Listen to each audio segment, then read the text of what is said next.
If you're born in India, you're probably a Hindu. If you're born in America, you're probably a Christian. If you're born in Pakistan, you're probably a Muslim. That's a coincidence, isn't it? That you're always born into the right God. Contradictory views among the world's religions are often cited by new atheists to discredit a belief in a metaphysical intelligence. Although in and of itself not a very convincing argument, let's entertain the logic for a moment.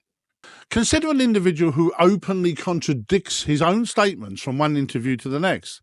If contradictions among groups holds the potential to discredit a fundamental position, then surely the same must apply to an individual. With that in mind, let's return to Ricky Gervais. Here he is explaining his atheistic position. And there's other myth that what an atheist is. An atheist simply is someone who doesn't believe in a God. Yeah. It's not saying there isn't a God.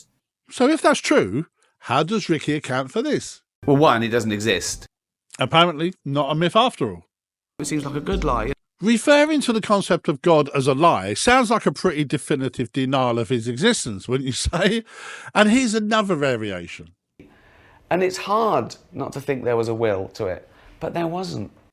And here, chatting with Richard Dawkins. We don't need God to be good, and even if we did, we haven't got him. So, to recap, as an atheist, Ricky isn't saying God doesn't exist, except apparently for when he is. Well, one, it doesn't exist. But it gets even more intriguing when he seems to contradict himself within the same interview. That's the other misconception. People think that atheism is denying the existence of God, right? It's not. It's just not accepting the claim that there is a God. So back we go to the notion that atheists denying God is all a myth. Then, just minutes later... If people didn't invent gods, I wouldn't have to deny them. And it's... So Ricky denies gods by denying that denying gods is what atheists actually do. No confusion there then. Interestingly, in the same interview, Ricky insists... I'd rather give the right answer than the wrong answer. I'd rather tell the truth than lie, because it's easier, you know. Which truth, Ricky? That an atheist is not saying there isn't a God? Or that as an atheist you demand he doesn't exist and the whole thing is a lie? While we ponder where the truth lies in that tangle of contradictions, let's see how he feels about agnostics. You know, don't agnostics get on your nerves a bit? No, because we're all agnostic, aren't we? And then... Agnostics annoy me more. Oh, yeah? Oh. More contradictions. Now let's see why agnostics annoy him so much. This new trendy little linguistic piece of logic that since neither can know, you've got to be agnostic. Well, okay, that's fair enough, but do you,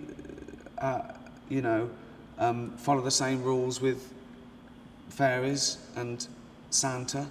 No, you don't. Would you tell your kid that we don't know if Santa exists or not? No, you wouldn't.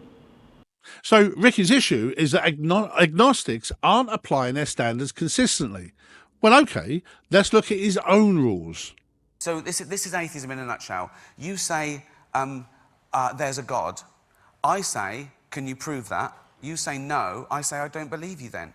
Couldn't be clearer, okay? Now, here's Ricky speaking to Lawrence Cruz. That to worry about now. Well, yeah, now there's many more universes. Yeah, that's another thing to worry about. So, and is that the nature of infinity, or is that literal? But there's no empirical evidence for multiple universes. Therefore, again, if Ricky insists on people being consistent to their own rules, why didn't he respond with... You say... Yeah, now there's many more universes. Yeah. I say, can you prove that? You say no. I say I don't believe you then.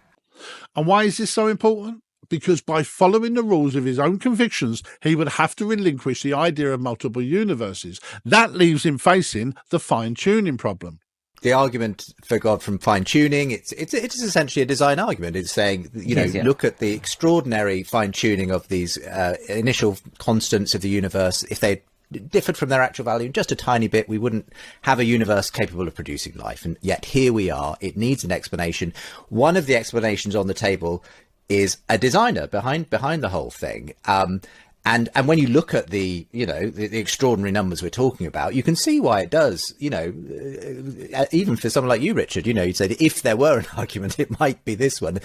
And in the same discussion, even Dawkins said, with such an argument...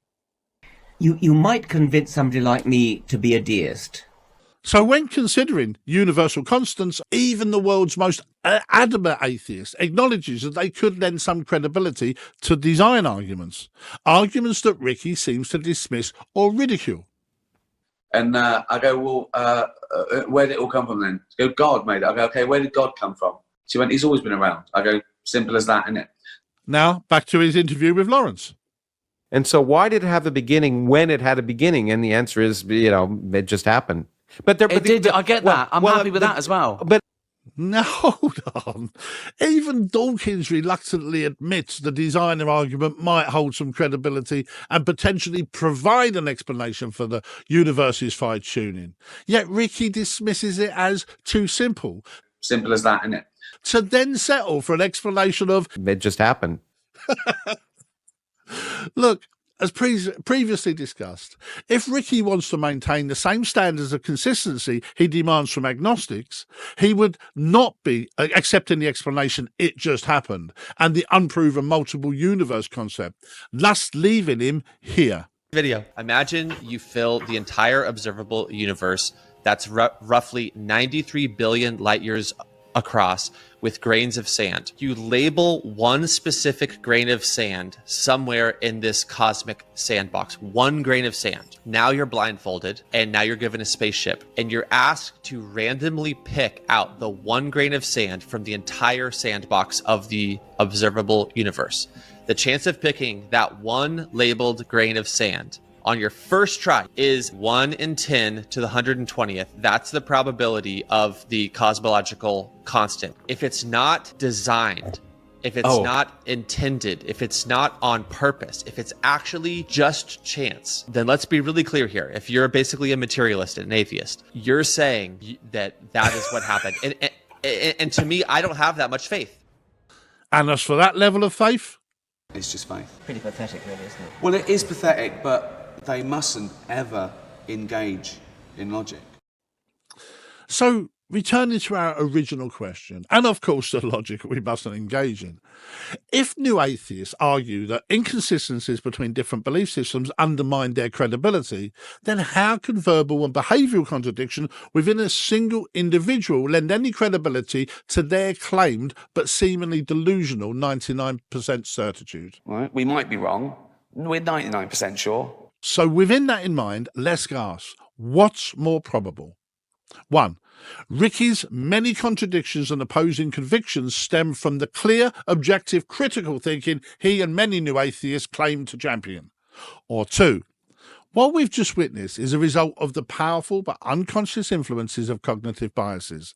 That confirms. It means that most of us, most of the time, are actively supporting our own prejudices and seldom calling them into question. But just to reiterate, most of us, most of the time, whether atheists, theists, spiritualists, scientists, philosophers, none of us are immune. So Ricky is far from alone. However, along with that truth, here's another. Ricky has no idea whether there exists a higher divine intelligence or not. He offers no evidence to support his often contradictory conclusions, yet presents many as knowledge. Behaviour that certainly seems in line with the "I think it, therefore it's true" mindset reported within the Stanford study on cognitive biases.